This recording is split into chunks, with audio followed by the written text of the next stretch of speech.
Caner Tip Tuesday, and today's topic, palm rest. See that right there?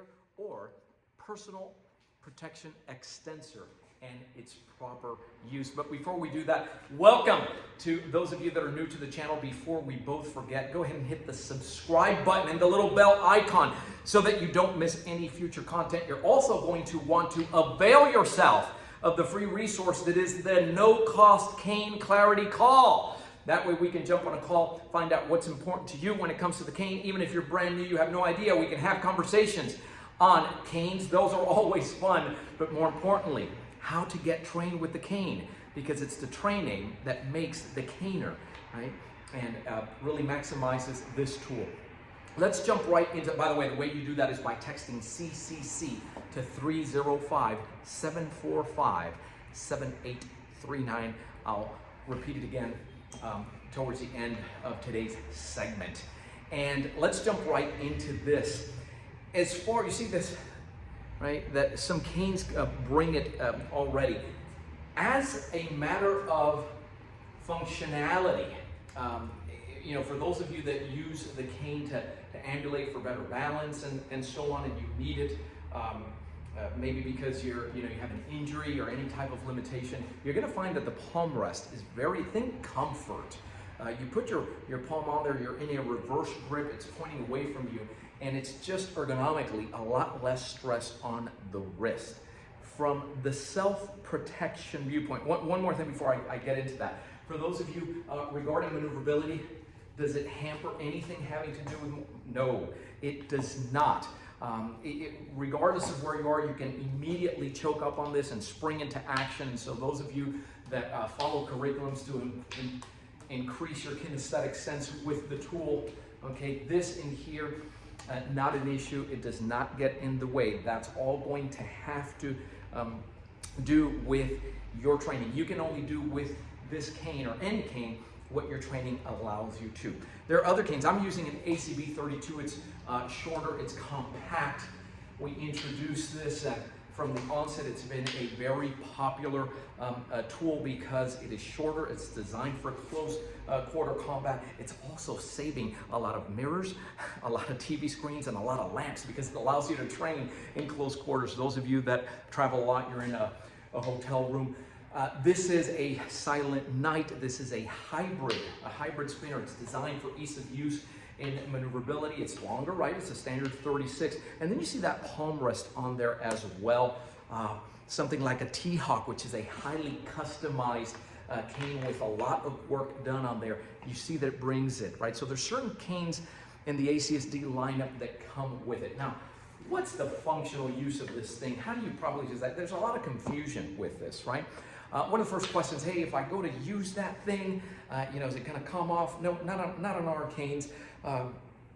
Takes about 2.5 hours to affix that to that joint there properly. In many instances, the shaft gives way before that joint. That's how secure, depending on how you're using it. But I'm going to give you, let's call it 3 ranges. Let's call it the farther away, a long range, a mid-range, and up close, and take a look at how this comes into play. First of all, something's brewing at a distance. This is what we refer to as your power shot range. For those of you that are new and those of you that are not new, a reminder, 2 ways you're going to carry this cane, either in a standard grip or the horn. This is the horn that's pointing towards you, or in a reverse grip, it's pointing away from you. The rule of thumb is that the cane is there, precedes you. It's there to protect you as opposed to this. Think about that as you're evaluating content on the topic of tactical cane self-defense whenever you're seeing this versus this. This tool is there to protect you, and you want to have that as much as possible. The horn is always pointing away from you in a reverse grip whenever possible, because you see this is there also to protect you. Now, the extensor, what it does is it can change that rule, because if I am with this, something's brewing, I'm in my passive ready stance, I have it over here. Guys, it's in such a subtle way. I can go like this and just, with a slight flexion of my wrist, it's already ready to go in hammer mode. So the first thing I want to get across is that if I were in a standard grip with the horn pointing towards me, and I choke up here, and I do this, this is ready to hammer, okay, at a distance. He throws a shot, I want to knock that down and move back safely at an angle. I'm going to go ahead and do that, and it has that extra blunt surface. He's coming up here, and I want to take out that shin and come right back. I love the shots that are away from his field of vision, where he cannot get to those shots, the ones he doesn't see coming, unlike the ones that go towards the midline, right?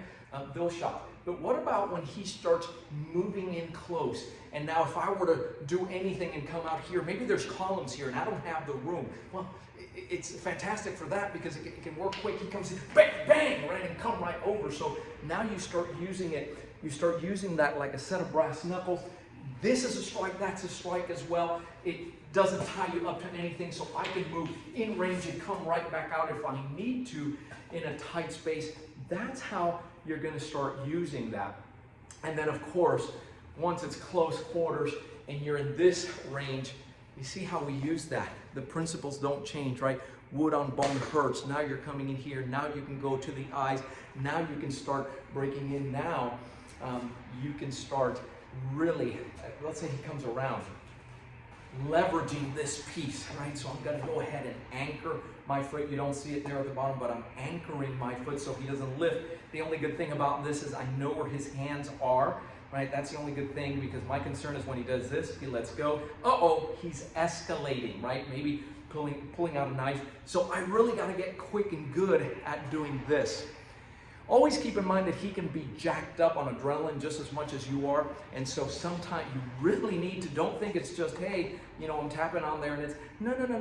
You're really going to have to get in there. And once you get in there, it really is to your advantage, right, to go ahead and take those fingers and press and turn. You hear this tap, tap, tap, tap, tap, right? So now you can go ahead and turn things around. I'm going to give you a bonus here. And that is that from that reverse grip, let me use here a standard grip so you can see it easier. From that standard grip, I can come in and go to here, and this short, see it's blending in with the shirt. This now, right, vertical punt, you're going to hit here with, this is what you don't want to be hitting with your fist, because you're going to damage your hand, right? You can damage your hand, it opens, and you're going to drop that cane. So now if I come over here, this is a hammer. And in this situation where he's, oh, look at this, right? He's coming in here. Oh, man, you got this wide open, right, to go all the way through.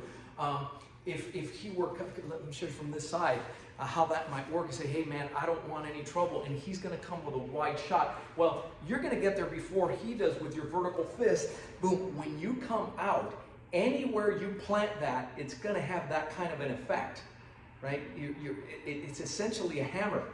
Those of you that need to, for whatever reason, control this individual, when you expose, you come down here, that works like a charm, because you get to leverage it right in there. So it gives you options, right? And always allowing you to escalate and de-escalate with this tool. So functional, but again, it requires training. And speaking of training, you're seeing these things and going, hey, great, now I know I can get one of those canes, they're super cool, and now I know how to use it. Well, it's going to take a little bit more than that. There's a method to this, there's a structure, there's a foundation where we take you step by step. And the beauty of it today with the technology, you can get trained. We need to stop asking. I get it, it's old school. You say, hey, I don't have anybody here to teach me where I live. That's old news. Today's technology allows us to keep our trained eyes on you, to give you the support, the guidance, the accountability, and the correctives that you're going to need to cross the finish line, get what you want, which is to be fully trained with this tool. The last thing we want is for somebody to have to use this for self-protection, have a younger, stronger, faster guy take this away from you and use it against you. So how do you do that? Guys, it all begins with a simple text. It's the letters CCC to 305-745-7839. You want to call us? We love talking to you. It's an 800 number, 800-289-8188. I'm Robaina from American Cane Self-Defense with the cool and functional palm rest, better known as the Personal Protection Extensor. Thanks for watching. Keep caning. Stay safe.